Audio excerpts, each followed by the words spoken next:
Hi guys, we're looking at study unit 7. We're going to be looking at the last two, lawfulness and possibility. This video specifically deals with lawfulness. What is lawfulness, you may ask? So basically what you've been thinking about the whole time, that if a contract is illegal, then the contract is void. And what do you mean a contract is illegal? What is illegality? We will look at two things basically. We'll look at statutory illegality. In other words, a piece of legislation says a specific conduct is illegal or not illegal, and then we'll look at common law illegality. Common law will look at what the community or what the public regards as moral or immoral. Basically, we look at the morals of the community and we look at public policy when we're looking at common law illegality. When we're looking at statutory illegality, there will be a list of contracts that you're going to have to go look at and determine what the legislation says about that illegality. With common law illegality, we look at things like gambling contracts, we look at marriage contracts. What do I mean by marriage contracts? Like, for example, I say, I'll marry your wife if Bafana wins. Right? So it's immoral in a way. Or you will give me your wife for 2 weeks if Bafana wins. So things like that. We'll also look at wages. But the main thing for this unit, which is examinable and which I want you not to forget, is the restraint of trade agreement. The restraint of trade agreement is important because we even cover it in the Constitution. We look at a certain part of the Constitution speaking to trade, and we have to then develop the concept of restraint of trade. Simply put, a restraint of trade agreement basically says a person cannot limit somebody else's trade. In other words, you and your employer, you work for a IT company, for example. In that IT company, you come up with different innovative products, different innovative ideas. So you know a lot of secrets of the organization that you don't want to share with your competitors. So, for example, you've been working in this company for the last 20 years, and now you want to leave this company, but you know all the trade secrets of the organization. In your employment contract, there's a clause, and that clause that says that you can't, for example, work for another employer in your competition is called a restraint of trade. It limits your trade. Restraint meaning it's limiting, and the specific thing that it's limiting is your trade. We'll then finish off the unit by looking at wages, whether they're enforceable or not, and then we'll wrap up the unit with another important part, with the remedies available to a person and gets into a contract that is unlawful. Remember, if a contract is unlawful, whether it's statutory illegality or common law illegality, the contract is void. It never came into existence. This one is different from the previous requirements. The previous requirements, we said if it's void, restitution takes place. But now the law says if you enter into an unlawful contract and it's void, we even punish you even more. Here we'll look at the pari delicto rule and the ex trupe causa rule. You need to familiarize yourself with what these rules do. The pari delicto rule and the ex trupe causa. Let me emphasize for the last time. With unlawfulness, in other words, if the contract is void due to illegality, it is void and no restitution takes place. Let's have a look at the slides. Okay, so we're looking at lawfulness as one of the requirements for a valid contract. So as I said, we'll be looking at both common law and statutory law illegality. So contracts are only enforceable by courts if they are not against the law. So if they are against the law, the contract is void. Example, the sale of alcohol without a license, the sale of another human being. So if you sell somebody else, in other words, you're pregnant and you decide you're going to sell your baby to parents that can't have kids, that contract is void because the law says you can't sell another human being. It amounts to human trafficking. You're not allowed to do that. The contract is void, regardless of your intentions. And your intention might be you want your child to have a brighter future, etc. Contract is void. It never came into existence because it's unlawful. The other example is the sale of alcohol without a license. So this is where statutory illegality comes in.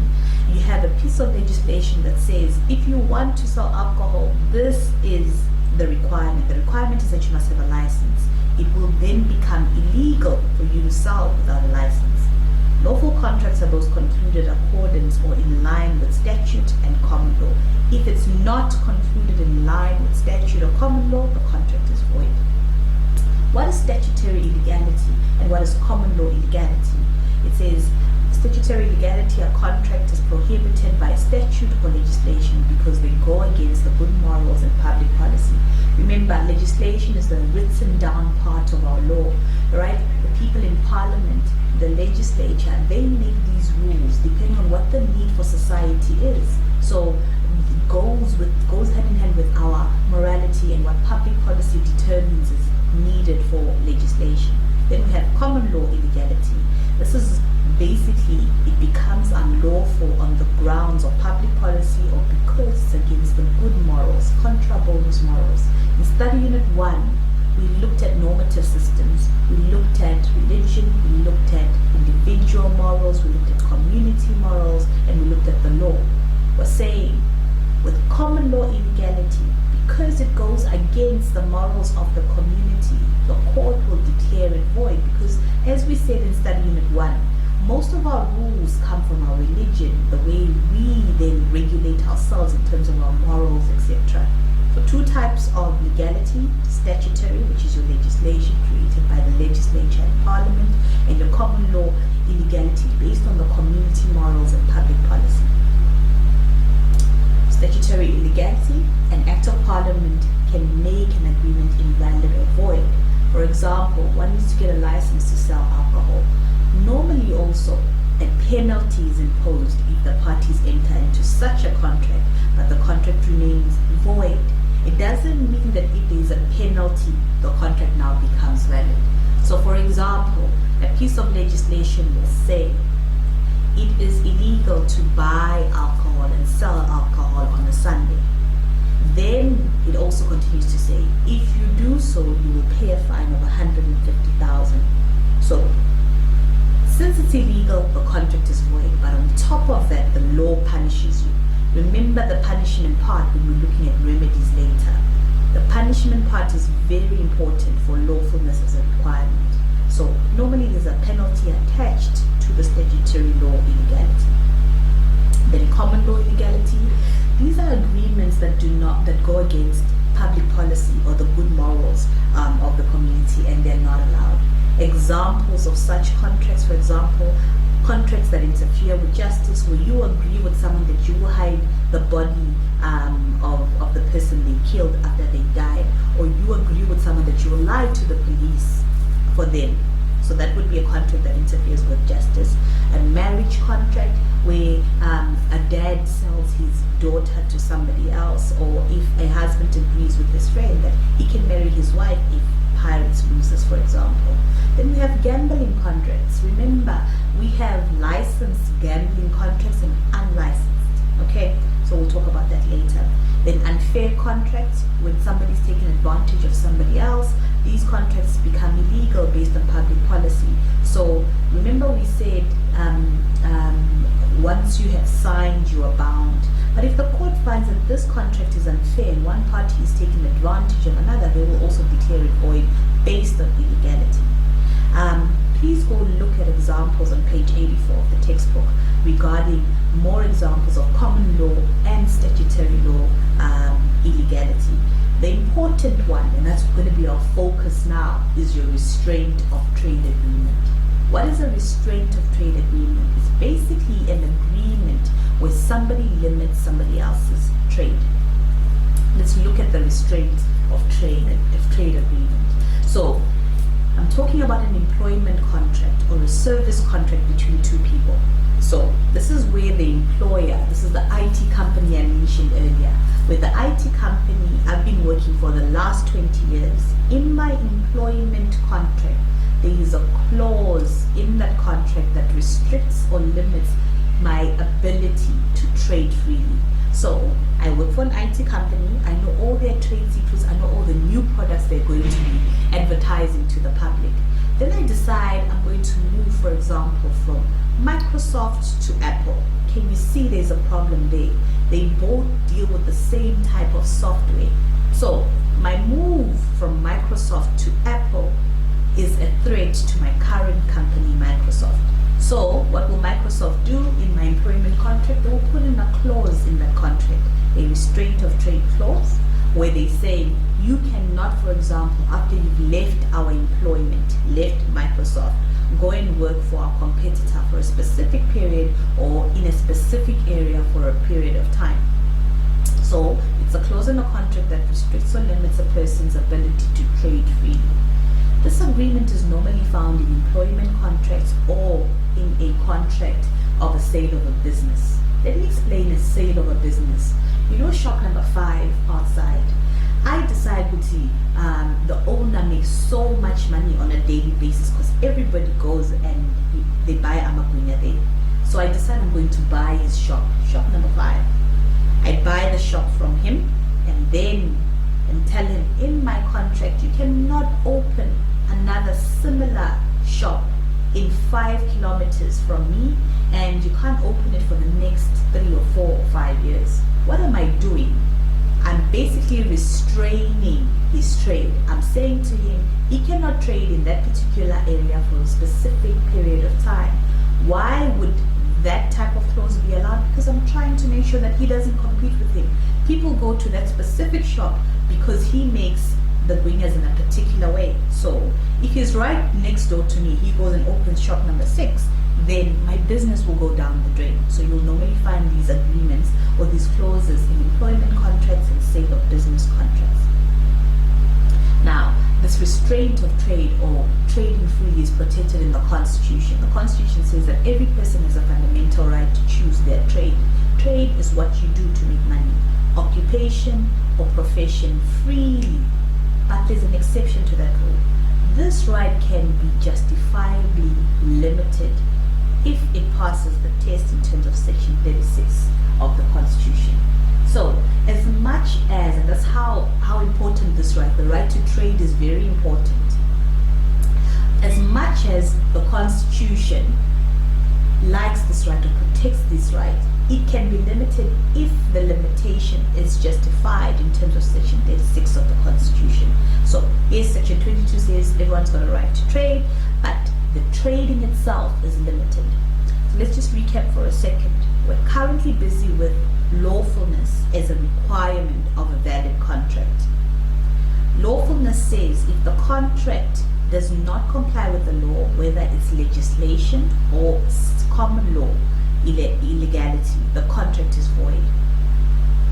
So we have examples of legislative illegality, where, for example, you buy alcohol without a license, or if you sell alcohol without a license, the contract there is void. Then we looked at common law illegality, we looked at gambling contracts, contracts regarding marriage, contracts to restrict trade, and that's where we are right now. We are looking at a specific contract that has a specific clause, and the specific clause that we're looking at is a restraint of trade clause that says that a certain person cannot trade, in other words, cannot be employed in a particular place for a particular time. To emphasize the importance of trading, the Constitution even protects this right. It says every person has a fundamental right to choose his trade, occupation, or profession. But this right can be limited, and I'll show you how this right can be limited. So the general rule is that a restraint of trade agreement is valid and enforceable. So you can restrain somebody's trade, but there's the exception, just like everything else in law. If it is in conflict with public policy, then it is invalid. When we find public policy, we find public policy under our common law illegality. So the rule is, yes, you can have a restraint of trade in your agreement because you're protecting a person's business against the competition of the person that sold the business to them. You're protecting the current employer because the previous employer will take the trade secrets and give them to the competitor. So that's why it's valid. But if it's against public policy, then it becomes invalid. Why do we need this again? Because, for example, employers need to show that the restraint is reasonable because they're trying to protect their idea. If it's reasonable and you can prove that it's reasonable, then it remains valid. If you prove the restraint is unreasonable, then the restraint is void. So now we're going to look at the requirements or the factors that the court will look at whenever they're determining whether a restraint is reasonable. These factors is what you use as application for test and exam purposes to determine if a restraint of trade is reasonable or not. The first factor is that you need to look at the nature of the act that is not allowed. What are you not allowed to do? Let's go back to our example where I'm trying to buy shop number 5 from the owner, and in the contract I say to the owner of shop number 5 that you can't open another shop number 5 near me for the next 5 kilometers in the same area. So what does this mean? It means the nature of the act that is not allowed is him opening the same competitive business next to me. Then the time period of the restraint. How long do I want him not to open the shop? So in the restraint of trade clause, I will say, so for the next 6 months, you should not open the same shop. The geographical area, I've already said, it's here in Umlazi, 5 kilometers away from me, right? That's the geographical area. Whether the restraint is concluded to prevent healthy competition. Is it going to be healthy competition if he opens a shop right next to me? It will be unhealthy competition because as soon as he opens shop number 6 next to me, he will still take all his clients. He sold his business so I could take his clients. But if he's going to open a shop right next to me, I don't benefit. Next one, you need to look at the interest that is protected. I'm trying to protect making a profit in the scenario, and whether the employee is prevented to use his skill, expertise, and experience. Yes, he is prevented in this scenario because he can't use his skill making amakunya to the public in that area because I'm preventing. So you look at all these factors and then you determine whether the restraint is reasonable or not. So let's look at the factors again. We need to look at the nature of the act that is not allowed, the time period of the restraint, the geographical area of the restraint, whether the restraint is concluded to prevent healthy competition, interest protected, and whether the employee is prevented to use his skill or his expertise and experience. So you need to look at a different scenario altogether. All right, let's go back to the Microsoft. I work for Microsoft and I got a new job at Apple. So my employer in the contract says, Ms. Madiba, if you want to leave our organization, you can't work for our competition for the next 5 years, all right? And you can't work anywhere in the world. Would that be reasonable? The nature of the act that is not allowed is me working 5 whole years. Would that be reasonable? The time period of the restraint. Would a court allow someone not to be employed for the next 5 years? And then you look at the geographical area. He said the whole world. I can't work anywhere in the world for the next 5 years. That means for 5 years, no food on the table. Will that be reasonable? No. Whether the restraint is concluded to prevent healthy competition? No. Look at the industry. It's the computer industry. Things change all the time. What we are using today in 2 months has been upgraded. So it's not reasonable because of the industry. It's not healthy competition. Interest protected is basically their ideas that they have. But as I said, those ideas change every 3 months because it's the computer industry. So you would find after applying all the factors that the restraint is not reasonable, therefore void. Okay? Now let's look at the next thing. We're going to look at wages. And what is a wager? Alright, what is a wager? Basically a bet between friends. Right? These contracts are valid but unenforceable. This is the pirates example. I bet with you 1,000 rand, or Bafana, which is like a bigger joke at this point. I bet you 1,000 rand that Bafana will qualify for the World Cup. Alright? Let's say Bafana actually qualifies. Do we have a valid agreement? Yes, but it's unenforceable. In other words, you can't take me to court and claim your 1,000 rand. But we have a valid agreement. Remember, we did valid, void, voidable, and unenforceable contracts. A wager is one of those. Alright? These contracts create only a moral obligation but no legal obligation because it's unenforceable. Please go look at the summary on page 85, summarize the summary, and then add your notes to it. Let's move on. Now we're looking at the effect, and this is the important part, and this is where you're going to have to go and do a little bit more research because the notes are insufficient.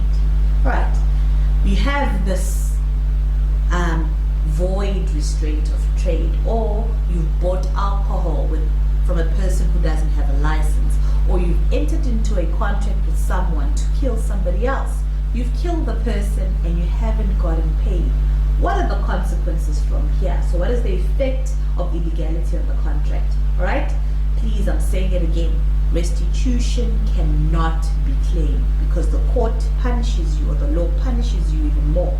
It says if you get into a contract that is unlawful, no restitution. So if one of the parties has performed but the contract is void, he or she is not allowed to recover the performance. I need you to go and research this part. So go and look at page 96. Two rules apply, and I want you to understand both rules. This is where your research is. The first one is the in pari delicta rule, and the second one is the ex trupi causa rule. Let's go a little bit into the rules. All right? The in pari delicta rule applies where both parties are equally guilty. In other words, you both know you need a license to buy and sell alcohol. Equally guilty of entering into an illegal agreement, and it entails that the party in possession of an item is in the stronger position. In other words, you've already paid me, or I've already killed your brother, and you haven't paid me. Me, who has the brother that's died, is in a stronger position. Exception to this rule is that it will be relaxed by the courts to do justice, meaning that the less guilty party may sue the other party for performance. I'm going to leave that there. I want you to go and do a little bit more research in terms of what that means. Okay? Then we're going to look at the ex trupi causa rule. It says there, no action can be based on a dishonest cause. In other words, the courts can refuse to enforce a claim for illegal or dishonest conduct. Here, only one party has performed. Again, tell me the distinction between the ex trupi causa and the pari delicta rule, and when do they apply? You need to go and do the research yourself in terms of that.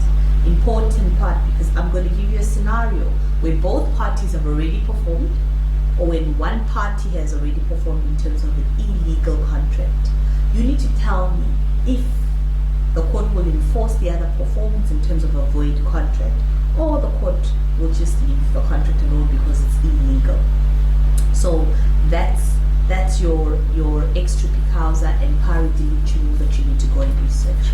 All right. So once you have researched both those rules, you need to then go and post your questions and answers on Edmodo, and do the questions in the study guide. The questions in the study guide will help you think about those rules in detail. Hi guys. So now we're moving to our last requirement, which is possibility of performance. Remember, for exam purposes, we're going to focus on only 5 of the requirements. Possibility is one of them, lawfulness is one of them, certainty is one of them, formalities as well as contractual capacity. So now we'll be looking at possibility of performance. What do I mean by possibility of performance? Remember, with certainty, you must know what needs to be done. This one, possibility, is it must actually be something that can be done. Can it be done? Let me give you a ridiculous example.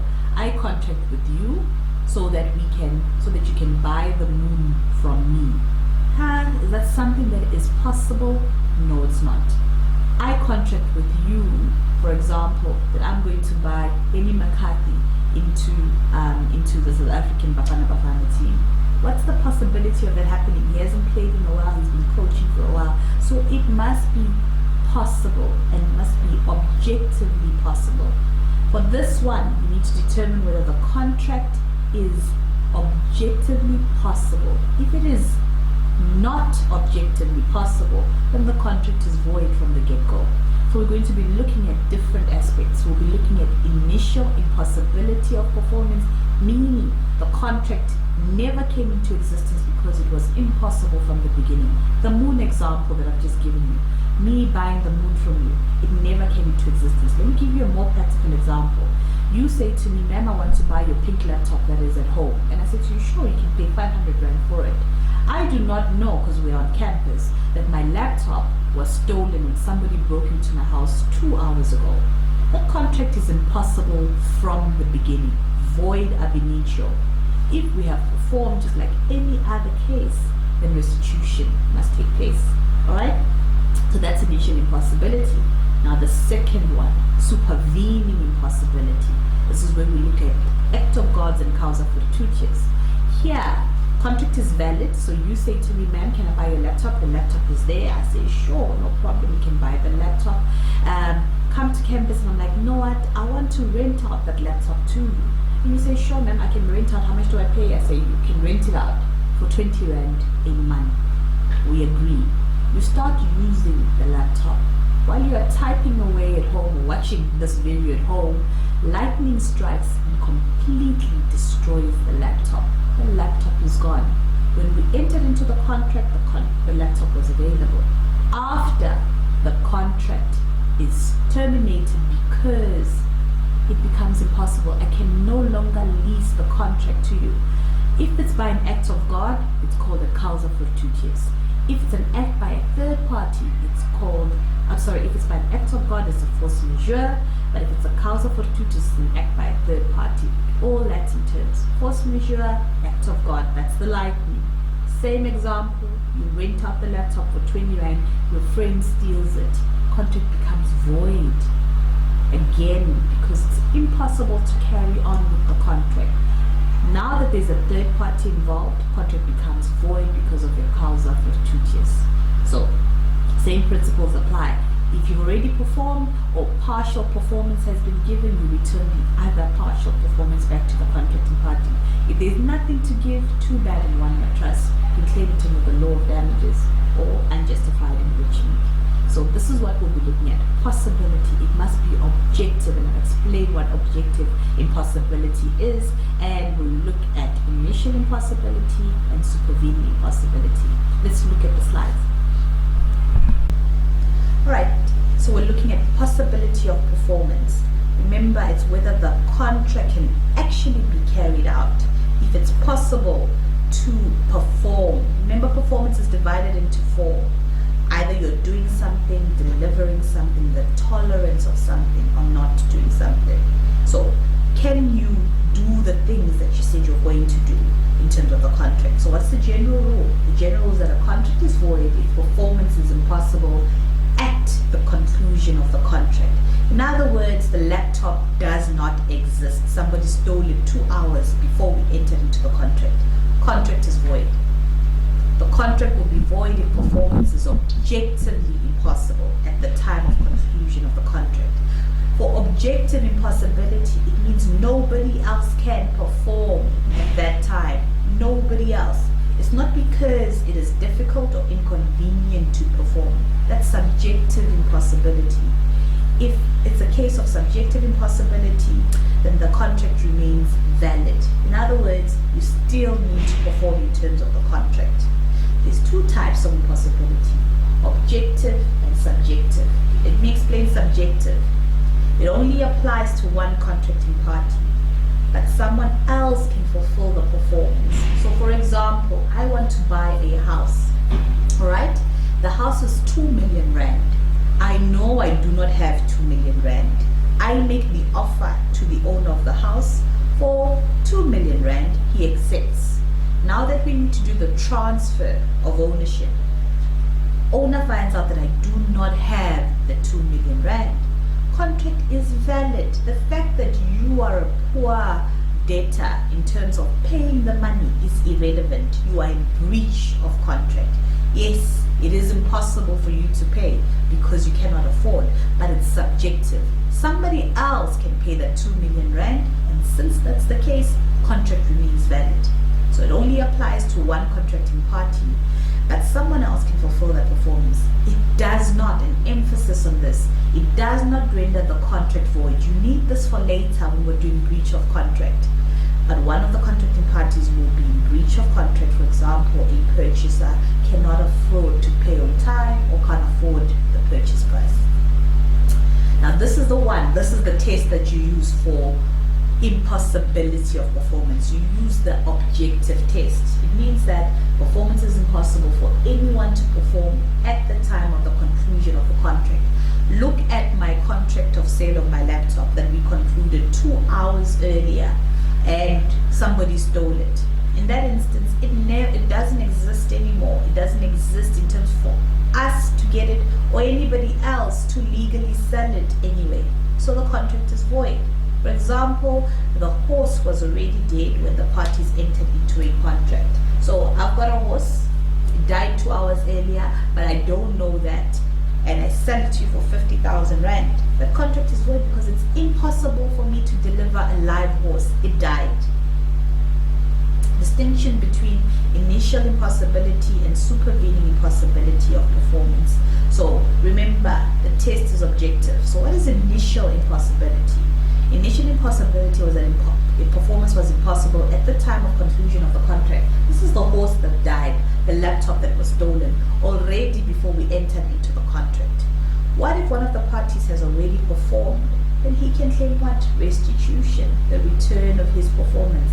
Again, if the performance is still available. If the performance is still available. Restitution takes place again based on unjustified enrichment. Examples of what you need to think about. If I give you a set of facts where I need to buy computers from you. Computers are sitting in your warehouse. They're stacked in your warehouse waiting for delivery the next day. In the middle of the night, somebody breaks into the warehouse. Alright? Breaks into the warehouse, we've already entered into the contract. That is not a case of initial impossibility, because when we entered into the contract, the computers were sitting in the warehouse. They were only stolen after, not initial, but it's supervening, which we'll do just now. Initial means the performance was impossible before you entered into the contract, when you are entering into the contract. So you want to buy a house from me for 2 million rand. But the house burned down 3 weeks ago. My house is in Pretoria. We don't know. You see it on the newspaper or you see it on the internet. You make an offer, I accept. We don't know that the house burned down 2 weeks ago when we entered into the contract. That is a case of initial impossibility. If you've already paid me the money for the house, that last line says restitution should take place. Right? So again, I'm repeating myself. If one of the parties was aware that performance was impossible at the conclusion of the contract, then the innocent party can claim damages, but the contract is still void because the contract is initially impossible. In other words, if I knew that the contract was impossible, I knew that the house already burned down or the horse had died, contract remains void because of initial impossibilities, but you can claim damages from me. Alright? Now pay attention. But contract will remain valid when one party guarantees performance. The word guarantees now changes the game. It says, as much as the performance was initially impossible, if you guarantee performance, it is a valid contract. Here, since it's a valid contract, you can claim damages if the thing no longer exists. So if I say to you, I'm guaranteeing you the sale of my house in Pretoria, and I do not know that it was destroyed 3 weeks ago, now the contract remains valid because you've changed the game by guaranteeing performance. Once you guarantee performance, the contract remains valid. Remember this one. I'm going to use it in the test where I say, Tom guarantees, but the horse is already dead. You say it's a valid contract, he's now in breach of contract, and he must pay damages because there's a valid contract, because the party has guaranteed performance. Now let's look at supervening impossibility of performance. Supervening impossibility relates to the termination of the contract after the conclusion of the contract. Initial, before, it never existed, the horse was already dead. Supervening, after, when something that is out of your control, out of the control of the contracting party happens after the contract is concluded. Alright? Impossibility must be beyond the control of the parties, either the force majeure, act of God, or the causa fortuitus, act by a third party. This is the one I mentioned in the introduction, where the lightning strikes the computer, or where a third party comes and steals the computers before delivery. Okay? But if the impossibility was foreseen or reasonably foreseeable, then the impossibility cannot be seen as a force majeure or a causa fortuitus. I'll explain this one just now. Also, the impossibility must not be caused by one of the contracting parties. parties. So this is the rule. The rule is, if supervening impossibility comes in, the contract is then declared void. How will you know it's supervening impossibility? Two ways: either force majeure or a causa fortuitus. If it's an act of God, thunder, lightning, hail, whatever, those acts of God making the contract void, the contract is void. If you've performed your return, partial performance, you can claim your damages, etc. If it's a causa fortuitus, in other words, a third party comes and steals, or it's an act by the state. An example I'll give you of a causa fortuitus is if Zuma says tomorrow, all taxi operations must stop. You can no longer, it's illegal for you to, for example, buy a taxi and transport people. Are you with me? That will be an act by a third party, and that will make the contract impossible. You won't be able, so for example, you've decided to buy a new taxi, you won't be able to purchase the taxi. That contract will be void because it's impossible, because the state has made it impossible for you to buy and transport people in taxis. The exception to that rule is that if you knew, in other words, Zuma announced 2 weeks ago that in 2 weeks' time you'll no longer be able to buy taxis for the specific reason of transporting people. So you foresaw that it was going to become impossible because Zuma would make it impossible for the dealerships to sell taxis anymore. In that case, the contract will not become void because you foresaw the possibility of the contract not being possible in the future. It also is, the possibility also won't work when one of the contracting party causes the impossibility. How is that possible, you may ask? So I am buying and selling my house. You make an offer via the internet and I don't like you. I don't like you. I accept the offer. I don't know it's you, but I don't like you. I later find out that you are the person that wants to buy my house. I then decide I'm going to rather destroy my house than sell it to you. My performance was to deliver the house to you. Now I've made it impossible. In that case again, contract remains valid. Contract is valid and enforceable because one of the contracting parties made it impossible. Okay. The result of supervening impossibility, like we've already said, is that as soon as the performance becomes impossible, the contract is terminated and the parties are freed of their obligation, meaning the contract becomes void. In the case where partial performance or service contract took place before supervening impossibility, then you can claim back the partial performance back. Restitution needs to happen just like any other case. Okay, let's recap before we post our questions on Edmodo.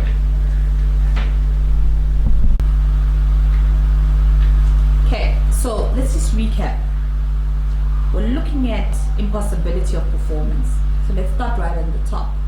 What is performance? Either doing, delivering, the tolerance, or not doing something. We're saying the performance must not only be certain, but it must be possible. We'll look at two types of possibilities. Initial, when you conclude the contract, and supervening, after the conclusion of the contract. For initial impossibility, the courts employ an objective test. What does the objective test mean? It means nobody can perform that specific duty. This is the example of the dead horse or my house that was destroyed 2 weeks ago. Nobody can give you that house or that horse. It's already gone. It doesn't exist when we enter into the contract. Contract is void ab initio. But the test is objective impossibility. In other words, if it's just inconvenient or impossible for the contracting party, an example that we gave is the buyer that cannot afford the purchase price but has already entered into the contract. The contract is valid and enforceable. It speaks to breach of contract, not impossibility, because the impossibility is just of the buyer. That is subjective and not objective. Objective meaning nobody can perform.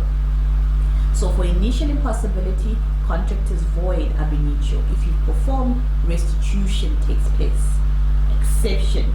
Exception to the rule is where one of the parties guarantees performance. In other words, he says, regardless, I will perform. Now the horse is dead. but I've guaranteed you that I will deliver the horse. What should happen? Am I going to bring the horse from the dead? No. I'm going to have to pay you damages. Damages to compensate you for guaranteeing that the contract remains valid here because you've guaranteed performance. The same with when there is subjective impossibility. In other words, it's the data that cannot perform. Contracts remain valid. Valid when you guarantee and valid when it's subjective impossibility. That's initial impossibility. Then we look at supervening. Supervening comes after the conclusion of the contract. So you have the horse, it's alive, I sell it. And then after I sell it, or rather I rent it. I rent it to you for 3 months, and now it's running around your farm. 3 months, 2 months in, lightning strikes it and it dies. Remember, you're supposed to have it for 3 months. The contract is for 3 months.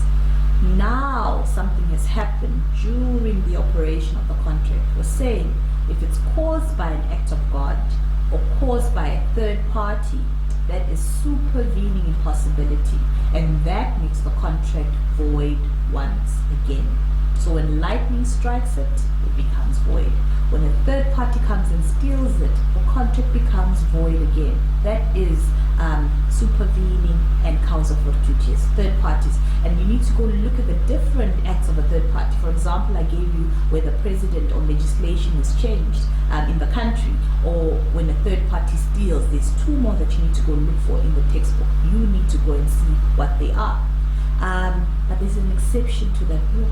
The exception is if a reasonable person foresaw that performance will become impossible, the contract remains valid. Let me give you another example. Last year here in Durban, we had a lot of floods. Happening. We couldn't even drive out of the institution. Okay, so we have a flood on day 1, and then the weather forecast tells us there's going to be flooding the whole week. There's going to be flooding the whole week. So you won't be able to get, for example, from Mazimtoti to the airport. Alright, I need to get to the airport because I have to go to Johannesburg on Friday. I call an Uber company and I say to the Uber company, my flight is at 6. You need to be at my house at 5 so I can be at the airport at 5:45 so I can get on my flight. Uber company knows about the weather forecast, and he knows it will be difficult to get to Toti because the roads are flooded. The Uber company accepts and says, no man will be there. Uber company tries to get to my house on time. They don't, because as I said, there were floods. Everybody knew there were floods. Now, question is the contract still valid? Not supervening. It's rain, it's coming from God, it's an act of God. Does this now make the contract void? No, because you now foresaw, you knew there would be floods. You knew you would not be able to get to the destination. Contract is valid and you must perform. Of course you can't perform. I've already fixed my flights, then you would pay damages. But the contract is valid because you reasonably foresaw that you would never be able to complete that contract. So there's a difference there. So know the rule and know the exception. Know the rule and know the exception. Initial and supervening possibility, both of them have rules and exception. Thank you.